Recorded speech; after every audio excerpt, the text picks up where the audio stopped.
tarde, boa tarde a todos.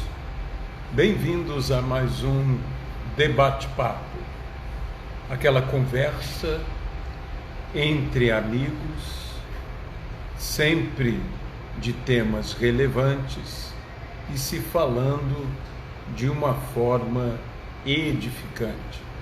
Hoje, como em todas as sextas, nós recebemos a missionária Edmeia Williams, que nos traz uma palavra de Deus aos nossos corações.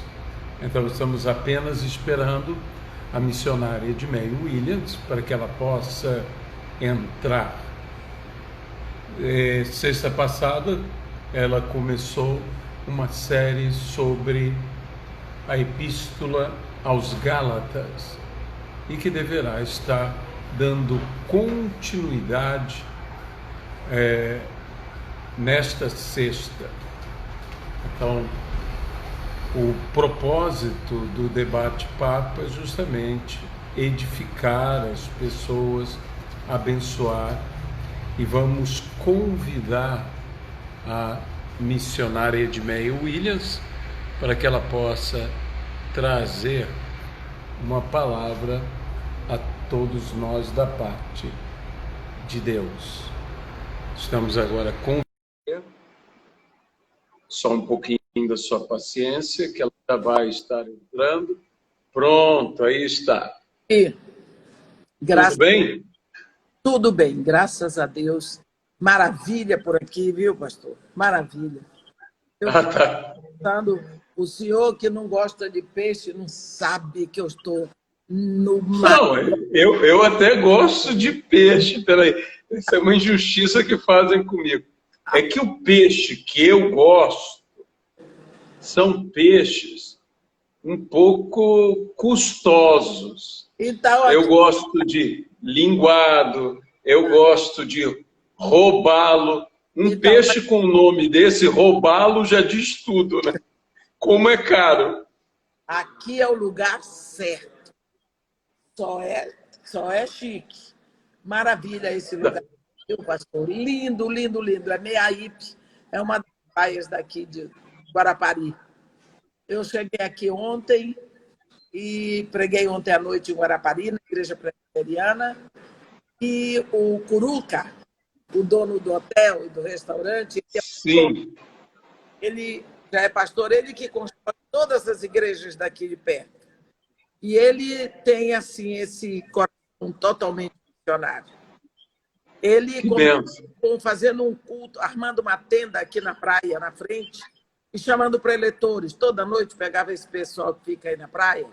Fazer um trabalho muito bonito. O maior restaurante, a melhor moqueca que existe no Espírito Santo. Eu fiquei sabendo disso numa revista que eu li no Canadá.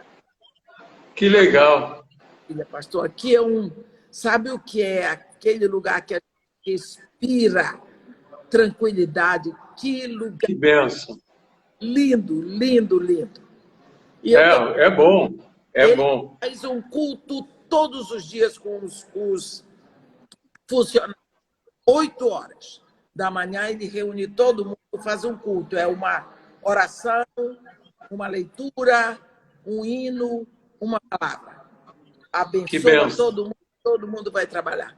E aí, quando eu estou aqui, eu faço questão de substituí-lo na pregação das 8 horas. E assim eu vou, mas é muito bom, muito bom. Eu nunca comia chamada muqueca capixaba, né? A baiana eu comi. Pois é, ele criou a história da muqueca de banana, que é uma verdadeira maravilha, né? É diferente. Mas é uma maravilha. Quem gosta muito disso é a Louisiana, né? Louisiana, então. Ela ia amar isso aqui. Um dia a gente conhece. Um dia vamos ter o privilégio de conhecer. Se Deus quiser. Né? Mas, Edmeia, eu estava dizendo, você, semana passada, começou a falar dos Gálatas. Exato. Né? Capítulo 1. Hoje nós queremos dar uma continuidade, não é? Então, posso entrar agora, pastor? Pode, Então, pode. graça e paz a todos vocês que estão me ouvindo. Nós, então, vamos passar.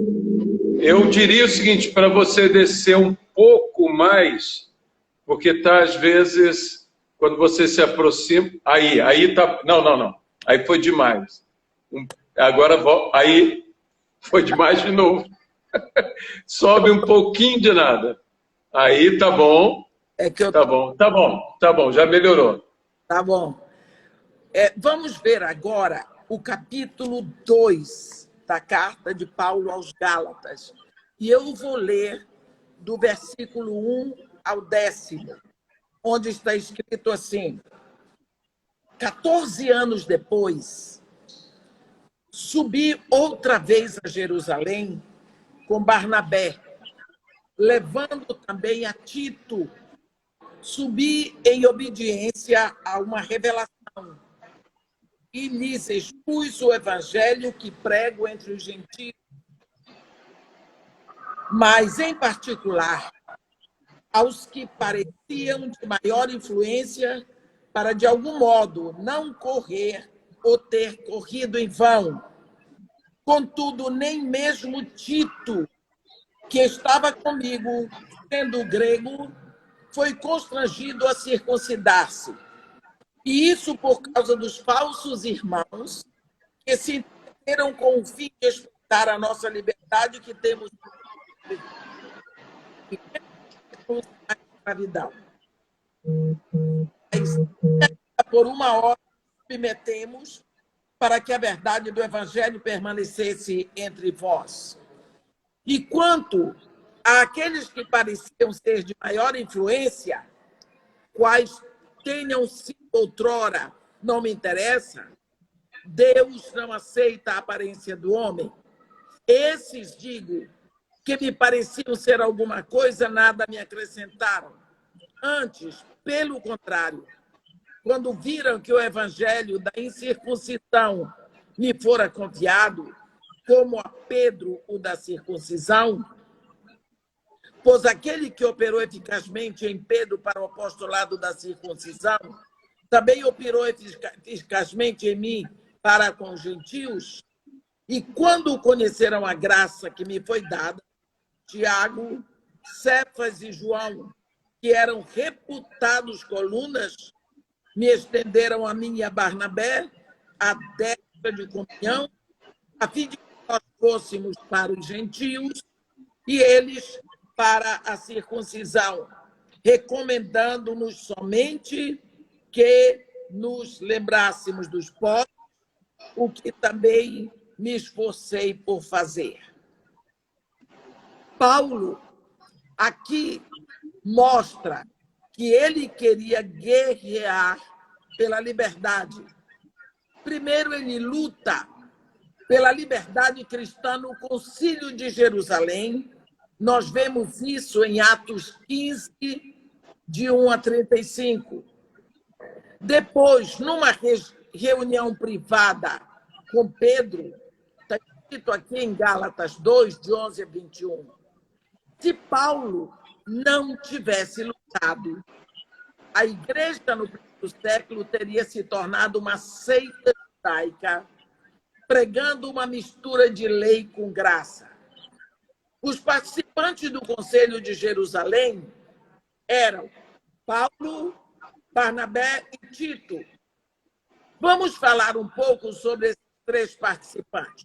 Paulo, não precisamos falar, porque já conhecemos. Mas Barnabé, vamos ver um pouquinho. Barnabé era amigo íntimo de Paulo. Foi ele quem abriu o caminho para Paulo na igreja de Jerusalém. Nós vemos isso em Atos 9, 26 a 28. Seu nome significa filho do encorajamento. Quando o evangelho chegou a Antioquia, ele foi enviado ali para encorajar a fé dos irmãos. Nós lemos isso em Atos 11, de 19 a 24. E foi Barnabé quem introduziu Paulo no ministério em Antioquia. E juntos trabalharam pelos pobres. Então, Barnabé acompanhou Paulo na primeira viagem missionária e ele foi o grande encorajador também de João Marcos. Ele era primo de João Marcos. Agora, vamos ver um pouco, lembrar quem é Tito. Tito era um crente gentio, produto do ministério de Paulo. Você lê isso lá em Tito, no primeiro capítulo, no versículo 4, como Paulo chama Tito de meu filho. Esses três homens, Paulo, Tito e Barnabé, foram enfrentar os três pilares da igreja em Jerusalém: Pedro, Tiago e João. Não que foi morto, não é o Tiago que foi morto por Herodes. Pedro recebeu de Jesus as chaves. Ele abriu as portas da fé para os judeus. Nós vemos em Atos 2, abriu as portas para os samaritanos em Atos 8 e para os gentios em Atos 10. João, conhecemos bem como apóstolo. Ele acompanhava Pedro na pregação da palavra, nós vemos lá em Atos 3. E Tiago ensina o evangelho, ensina que Maria e José tiveram filhos, e um deles era Tiago. Isso está escrito em Mateus 13, versículo 55. Está escrito em Marcos, versículo 3. Os irmãos de Jesus não creram em Jesus durante o seu ministério aqui na terra. Nós vemos isso em João 6, no versículo 5. Eles, porém, se uniram à igreja. Está lá em Atos 1, versículos 13 e 14. Paulo nos informa que Cristo apareceu a Tiago, e isso foi o princípio do seu ministério. Paulo nos informa isso em 1 Coríntios 15, de 5 a 7. Ele foi líder da igreja em Jerusalém. Tiago escreveu uma epístola e sugere ter sido muito, muito judeu no seu modo de pensar, um judeu absolutamente ortodoxo. Então, aqui nós vemos esse contexto de Jerusalém. Paulo, Barnabé e Tito, de um lado. Do outro, você vê Pedro, Tiago e João. 3 em Jerusalém e 3 do lado de cá. Com esses homens, apóstolos e anciãos, estava o grupo ali infiltrado dos falsos irmãos que se infiltraram nas regiões. Eles não eram verdadeiros cristãos. Eles pareciam, mas não eram. Eles queriam criar uma fusar. Primeiro, há uma consulta preliminar. Você vê isso aqui nos versículos 1 e 2. 14 anos depois, Paulo diz, subi outra vez a Jerusalém com Barnabé, levando também a Tito. Olha o que Paulo está dizendo. Subi em obediência a uma revelação e lhes expus o evangelho que prego entre os gentios, aos que pareciam de maior influência, para de algum modo não correr ou ter corrido em vão. Então, há uma consulta. Paulo e Barnabé voltaram de Antioquia na primeira viagem felizes, mas os judaizantes, os falsos mestres, não gostaram do que eles diziam. Então, vieram a Antioquia para ensinar que um gentio tinha que ser tornar judeu, ser cristão. Nenhum homem podia ser cristão antes de ser judeu. Olha que coisa horrível. A circuncisão que eles exigiam dos gentios era o que, desde Abraão, você vê lá em Gênesis 17, porque Deus disse a Abraão, Abraão, todo macho entre vós terá que ser circuncidado. Circuncidareis a carne do vosso prepúcio, e será isso por sinal de aliança entre mim e vós, pelas vossas gerações. Essa foi a aliança que Deus fez com Abraão. Quando Barnabé os confrontaram com a verdade, houve uma contenda que você lê em Atos 15, no versículo 2, e decidiram levar a questão aos líderes chamados colunas, aos colunos da igreja em Jerusalém. Então, a Conferência de Jerusalém, meus irmãos, atenção, não foi um encontro de igreja como nós estamos acostumados hoje. Não. A Conferência de Jerusalém foi um ponto culminante da decisão e então houve a palavra final. Os apóstolos e presbíteros aprovaram o evangelho de Paulo. Aleluia! Dá vontade de gritar de alegria. Porque se não acontece isso, a igreja ia se tornar uma seita judaica. A igreja ia se tornar uma seita judaica se Paulinho de Tarso não é macho e não compreende pelo Espírito o que Deus tinha mandado ele fazer. Eu gosto desse homem. E nós estamos precisando de homens assim hoje, seguros da sua fé, seguros do ministério que eles têm com Deus. A Conferência de Jerusalém, então, chega a esse ponto final. O evangelho que Paulo está pregando aos gentios é completamente consagrado. Então, agora nós vamos ver em Atos 2 que houve uma conferência pública no capítulo 2, versículos 3 a 5. Pedro falou, você vai ver,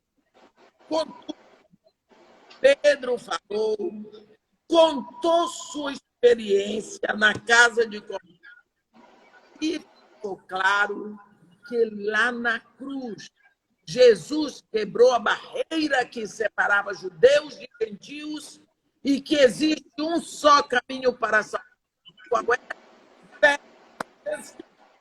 Acabou.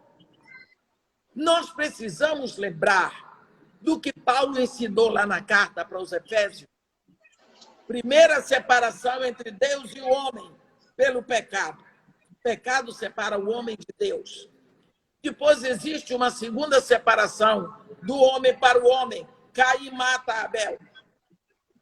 O homem tentou, na Torre de Babel, conciliar tudo. Deus disse, não é assim, espalhou o homem pelas nações e tomou para si o direito e o dever dele mesmo fazer a união. Qual era? Ele fez uma separação pedagógica, digamos assim, didática, entre gentios e os judeus. Ele chama um povo e o separa de todo o resto da humanidade. Os judeus, dá para ele leis, atributos, mandamentos, mas eles falharam. Então Deus envia seu filho desse povo. Esse filho vem lá na cruz, ele primeiro une gentios com judeus numa união horizontal nos braços da cruz. Depois ele toma os gentios de um lado, com judeus do outro, formando um só povo. Amém. Convertido nele e o homem Deus, fazendo assim o trabalho de reconciliação. Paulo e Barnabé, nessa conferência, eles falaram o testemunho do que estava acontecendo entre os gentios. E Tito foi a prova visível do ministério deles, porque Tito era um judeu, era um cristão, sem circuncisão. Tito não era judeu, Tito era grego e era salvo, porque Timóteo era outra coisa. Se os judaizantes não aceitassem o testemunho de Tito, então tinha o testemunho de Timóteo, que era metade judeu e era circuncidado. Então, e agora? Quando isso acontece, Tiago, então, deu a palavra final, que Deus constituiu entre gentios um povo para a sua propriedade. A Conferência de Jerusalém é mencionada em Atos 15, mas Paulo a lembra toda aqui em Gálatas 2, chamando jugo de escravidão. Paulo queria a verdade do evangelho e não a paz na igreja à custa de mentira. Não. Em Atos 3, nós vemos uma confirmação pessoal do versículo 6 ao versículo 10, aqui em Gálatas 2. Pedro prega o evangelho para os judeus e Paulo prega o evangelho para os gentios. O mesmo evangelho, sem competição, sem contradição. Vocês sabem, meus irmãos, que mesmo assim, os falsos mestres, os judaizantes perseguiram Paulo, invadindo as igrejas que ele fundava. E é lógico que eles chegaram às igrejas da Galácia e semearam a semente da discórdia. E é por isso que Paulo envia esta carta aos Gálatas, escrita certamente de Antioquia, logo depois do Concílio de Jerusalém. Alguns acham que foi de Éfeso ou de Corinto, não importa, mas também crê-se que esta carta, escrita por Paulo aos Gálatas, é a mais antiga carta escrita por Paulo. Eu creio que ele escreveu de Antioquia, mas isso não faz a menor diferença. Eu vou ler agora dos versículos 11 até o versículo 21. Aqui está escrito assim: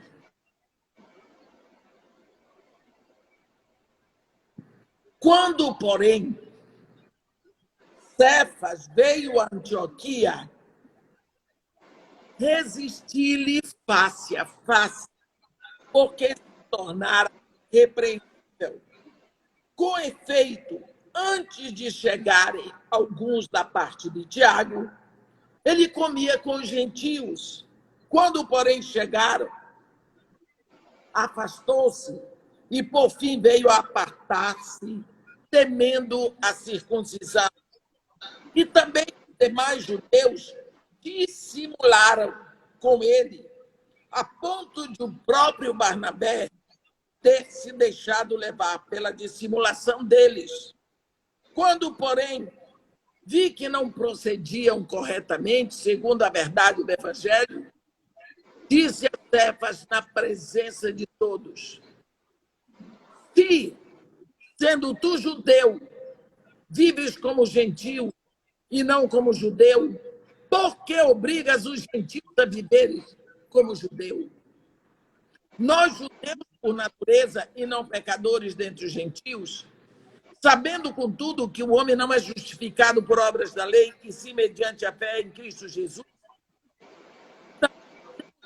em Cristo Jesus, para que fôssemos justificados pela fé em Cristo e não por obras da lei, pois por obras da lei ninguém será justificado. Mas se procurando ser justificados em Cristo, somos nós mesmos também achados pecadores, dá-se-á o caso de ser Cristo ministro do pecado? Certamente que não. Porque se torno a edificar aquilo que destruí, a mim mesmo me constituo transgressor. Porque eu, mediante a lei, morri para a lei, a fim de viver para Deus. Estou crucificado com Cristo. Logo, já não sou eu quem vive, mas Cristo vive em mim. E esse viver que agora tenho na carne, vivo pela fé no Filho de Deus, que me amou e a si mesmo se entregou por mim. Não anula a graça de Deus, pois se a justiça é mediante a lei, cega-se que morreu Cristo em vão. Nós vemos aqui que a situação ficou muito difícil. Muito difícil. Estava tudo bem, tinham chegado a uma conclusão. Pedro estava lá se sentindo muito bem entre os gentios, mas chegaram de Jerusalém alguns super-ortodoxos da turma de Tiago. Tiago era um judeuzão ortodoxo para valer. Isso me leva a pensar que Maria, a mãe de Jesus, era um mulherão. Sabemos que ela teve filha, mas a Bíblia fala de 3 filhos dela: Jesus, Tiago e Lucas. Esses nós sabemos, todos 3 impolutos na palavra de Deus. Aquela mulher ensinava a palavra de Deus em casa para esses filhos. Ela criou esses filhos na lei de Deus. Ela era um mulherão. Também Deus não ia botar Jesus no ventre de uma doida. Olha o que tem faltado para nós, as mães de hoje, criarmos nossos filhos e darmos para eles em casa. Olha, esse Tiago não era fácil. Quando você lê a carta de Judas, você vai ter outro judeuzão, fariseu danado, mas convertido a Jesus. Olha a autoridade de Tiago. Quando chegaram os de Jerusalém, da turma de Tiago, Pedro amarelou, porque ele estava lá misturado com os gentios, dissimulou. Ele chegou ao ponto de influenciar o comportamento dele, influenciou Barnabé.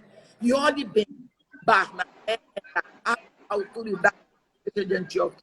Lembra que ele foi enviado de Jerusalém para Antioquia, e quando chegou lá, ele viu a situação, foi chamar Paulo. Ele e Paulo discipularam lá os irmãos em Antioquia. Eles tiveram um progresso tão grande que foram chamados cristãos. Depois, Barnabé e Paulo para a primeira viagem missionária. Olha a autoridade que Barnabé tinha. E quando Barnabé começou também a discipular, imitando Pedro, ele influenciou muitos crentes no caminho errado. Assim, o comportamento de Pedro era muito sério. E Paulo vai descascar aqui. Não perdoou assim, não. É preciso vigiar. Aqui nós vamos ver Paulo, do versículos 11, 12 e 13, lidando com essa situação muito difícil em relação a Pedro, porque veio a Antioquia essa situação logo depois da conferência de Jerusalém, e Paulo aproveitou a comunhão entre judeus e gentios como uma família em Cristo, mas vemos que a liberdade que eles tinham em Cristo foi ameaçada pelo medo. Pelo medo. Quando chegaram em Antioquia, alguns associados de Tiago, irmão de Jesus, que apesar de Tiago ser cristão, ele era um judeu super ortodoxo, E Pedro teve medo.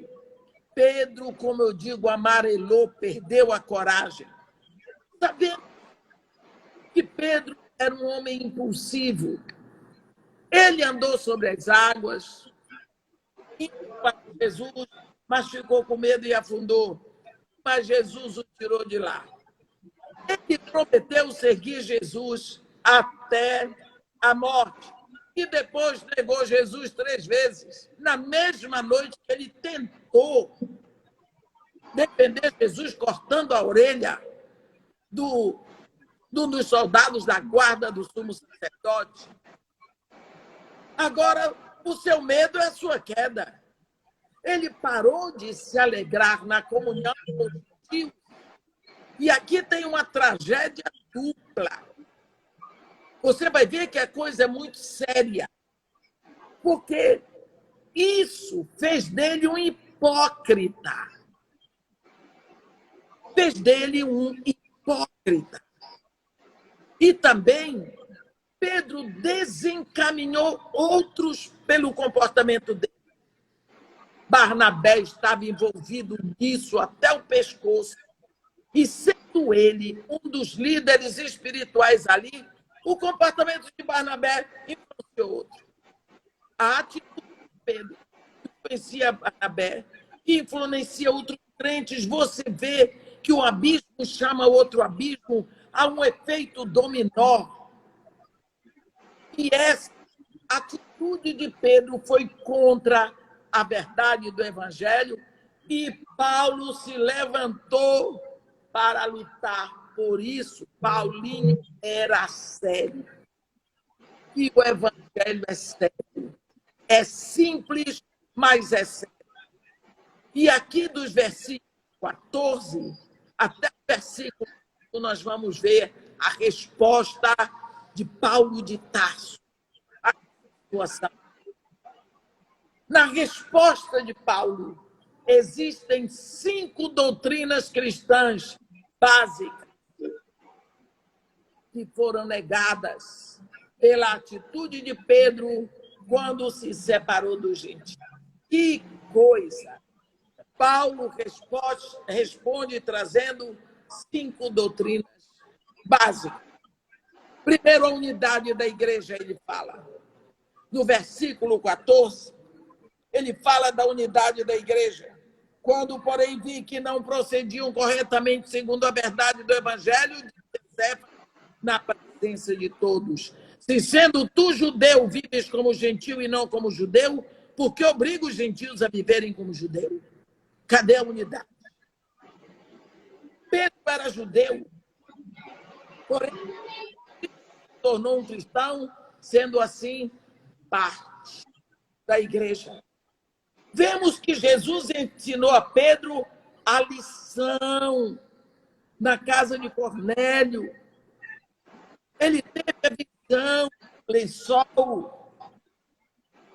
Ele teve aquele êxtase. O Espírito ensinou a Pedro. Depois que o Espírito ensinou, mandou na casa de Cornélio, ele viu.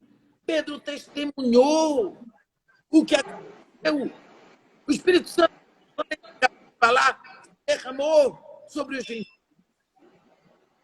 E na conferência de Jerusalém também. O que faltava mais para Pedro? Que homem difícil. Jesus ensinou, ele viu o êxtase, viu na casa de Cornélio, viu na conferência de Jerusalém. Não foi suficiente. Estava com medo, que homem medroso. Paulo entrou com força na defesa da verdade, da liberdade. Resistiu a Pedro face a face, não deixou para depois. O povo diz que faltou aqui para Paulo a ética pastoral. Paulo quis saber da verdade. Esse negócio de ética pastoral inventaram depois, que fica muito bonito falar. Mas Paulo não podia deixar aquilo para trás. E dizendo na presença de todos aqui, nós já acabamos de ler em versículo 14, sendo judeu, vives como gentil e não como judeu, porque obriga os gentios a viverem como judeus. Daqui nós vemos Paulo confrontando a inconsistência do apóstolo Pedro, porque isso era um perigo contra a unidade da igreja.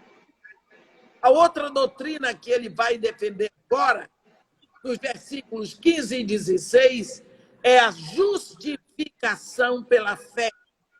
É a primeira vez que nós vamos ouvir a palavra justificação em Gálatas. E provavelmente nos escritos de Paulo. E essa palavra é a grande chave para a reforma. Para a reforma. Nós vemos lá, quando os jovens, no capítulo 9, como pode o homem ser justo para com Deus? Boca do profeta Abacuque, no capítulo 2, versículo 4, Deus diz que o justo viverá pela sua fé. O versículo é assim: olha o soberbo, a sua alma não é reta nele, mas o justo viverá pela sua fé. É Deus quem diz isso. E isso libertou o padre Martinho Lutero da escravidão religiosa. Isso é explicado em Romanos, no capítulo 1, versículo 17, Gálatas 3, versículo 11, Hebreus 10, versículo 38. Romanos explica o justo, Gálatas explica viverá, e Hebreus explica pela sua fé. Justificação é Deus, em que ele declara o crente pecador justo em Jesus Cristo. Isso é declaração de Deus. É ele quem justifica. Não é o resultado do trabalho de homens. Deus quem nos justifica. Está escrito lá em Romanos 8, 33. E é fazendo obras da lei que somos justificados para com Jesus Cristo? Não. É Deus que nos justifica pela fé. Como vemos em Romanos 3, no versículo 20, a lei foi dada para revelar o pecado e não para redimir o pecado. Pela justificação, Deus declara o homem justificado. Ele não o faz justo, ele declara que o homem está justificado. Isso é importantíssimo pensarmos.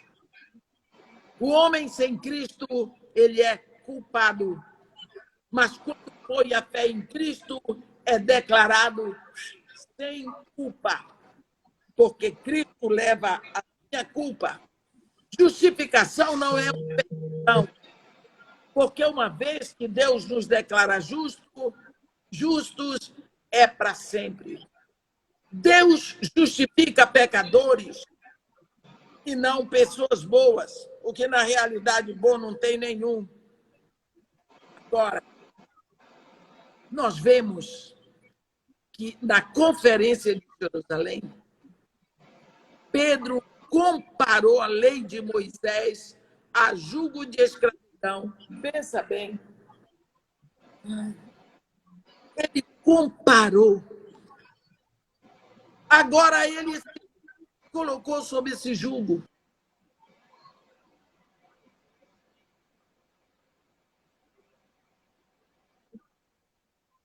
Pedro, você pregou o evangelho para judeus e gentios e agora, indo de volta para a lei, está reconstruindo o que você derrubou. Eu fico imaginando o coração de Paulo. Que homem bem instruído no Espírito, que homem atento ao que o Espírito estava dizendo, não é? Ele estava reconstruindo o que derrubou. Que inconsistência de Pedro era aquela? No versículo 19 e 20, a morte enterro e ressurreição são as verdades-chave do Evangelho.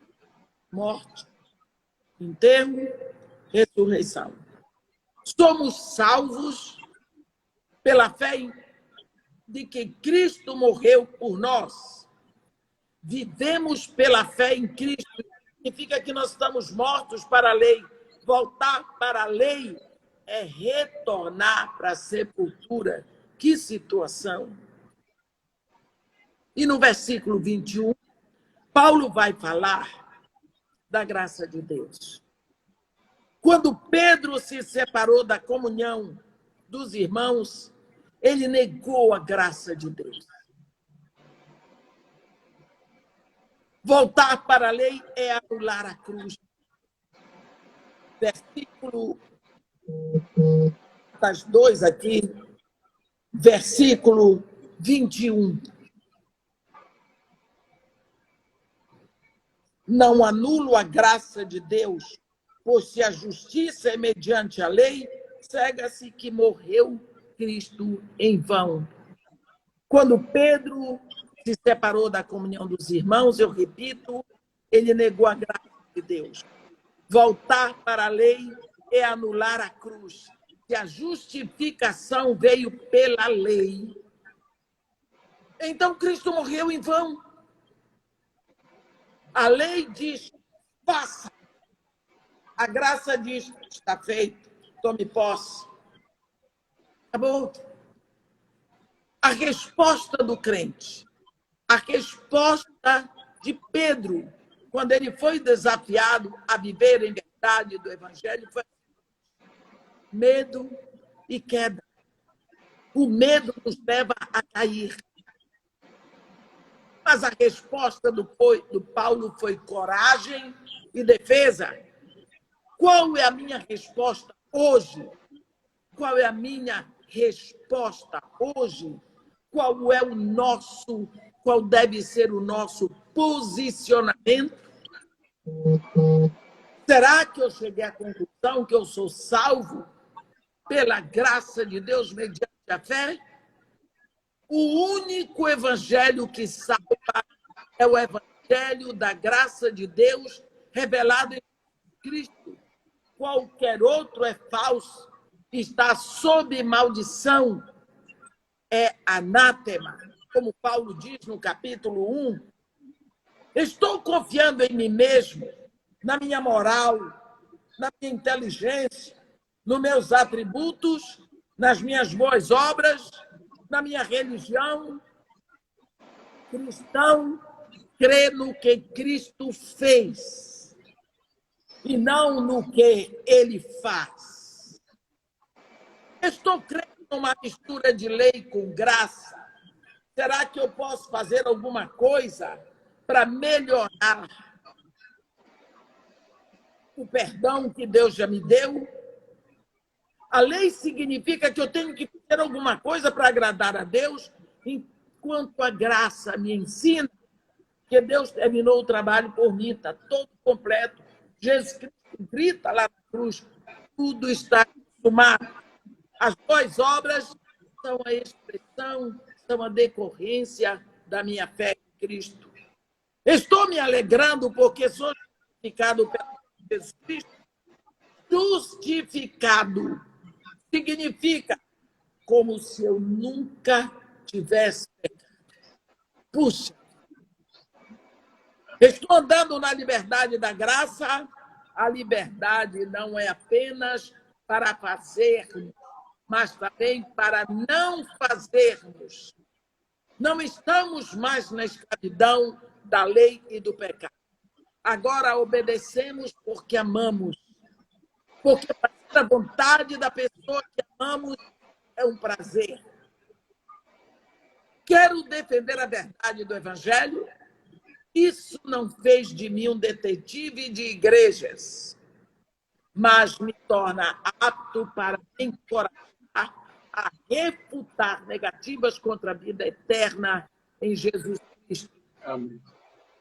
Será que eu ando na verdade do Evangelho? O melhor meio de defender o Evangelho é vivê-lo. é viver Amém. na liberdade da graça, é viver na liberdade da fé em Jesus Cristo, é anunciar isso tudo por meu estilo de vida. Não adianta falar e não viver. Paulo defendeu a liberdade da graça, chamando a atenção de Pedro diante de todos. E nós sabemos que Pedro, lá na sua segunda carta, ele diz que todo o ensino de Paulo é escritura. Portanto, meus irmãos, isso é muito importante da parte de Paulo aos Gálatas. Ele entra e deixa redondinho, muito claro, que a justificação é um ato de Deus, é pela fé em Jesus Cristo, pela graça de Deus, pela fé em Jesus Cristo. Deus dá a graça de crer para que ele me salve. Amém? Que Deus nos abençoe e nos guarde, que faça resplandecer o seu rosto sobre nós, que tenha misericórdia de nós. Amém. Sabe, Edmei, uma das coisas que eu mais gosto nessa epístola é justamente essa expressão que Paulo diz, resisti Pedro ou repreendi Pedro na cara. Eu gosto porque tem gente que repreende nas costas. Paulo não. Paulo é na cara. Ele não fala mal de Pedro nas costas de Pedro. Ele fala... Então, quer dizer, mais ético que isso é impossível. Pois é. Eu acho que isso é excelente. Ele ainda tem quem critica a ética pastor Paulo. Paulo está num assunto seríssimo e graças a Deus que ele começou assim. Ainda bem que ele fez, né? A verdade. Graças e tanto que a grandeza de Pedro é depois chamar Paulo, nosso amado irmão Paulo. É a grandeza de Pedro. Quer dizer, é repreendido e ainda ama mais. Ainda ama mais. Edmei, eu tenho pedido sempre para você deixar, e vou fazer diferente agora, né? Deixar a conta da casa de Maria e Marta, para que aqueles que desejarem ofertar o possam fazer. Tá bom. É Banco do Brasil, agência 3223, dígito 9. Agência 3223, dígito 9. A conta é 4055, dígito. Conta corrente 4055, dígito X. E, às vezes, o banco não aceita o dígito X, em vez de X, põe 0. Aí fica 4055, dígito 0. E o CPF é 050 110 355/49. CPF 050 110 355/49. Maravilha, maravilha. Então, na próxima semana, a gente dá continuidade, se Deus assim permitir. Tá bom? Tá bom. Muito obrigado, Edmei. Né? Tem um pequeno aqui que quer dar oi para você. Cadê? Olha só. Ei, que coisa mais fofa. Dá vontade de pegar e apertar todinho. Olha aqui. Esse tem uma cara forte. Hoje fazendo soquinho pra ela. Está fazendo soquinho aqui. Ele é a geração do soquinho, né? Ele do tem soquinho. Mas Manda beijo. Manda beijo, então. Cadê o... Tá? Mandou beijo aí. Mas ele não... Isso. Valeu, Isaac. Beijão, você é muito... Tá bom? Tá bom. Tá. Tchau, tchau. Hoje a gente estava montando tudo aqui, ele veio, sentou no lugar e ficou. Ele que queria fazer. Ele gosta, tem que fazer uma... Ele que queria fazer. Tudo bem. Tá bom. Por causa... Mas que é da geração soquinho, né? Por causa do Covid, já eles fazem se cumprimentam assim. Tá bom? Um grande abraço, Edmeia. Muito obrigada, pastor. Eu que agradeço.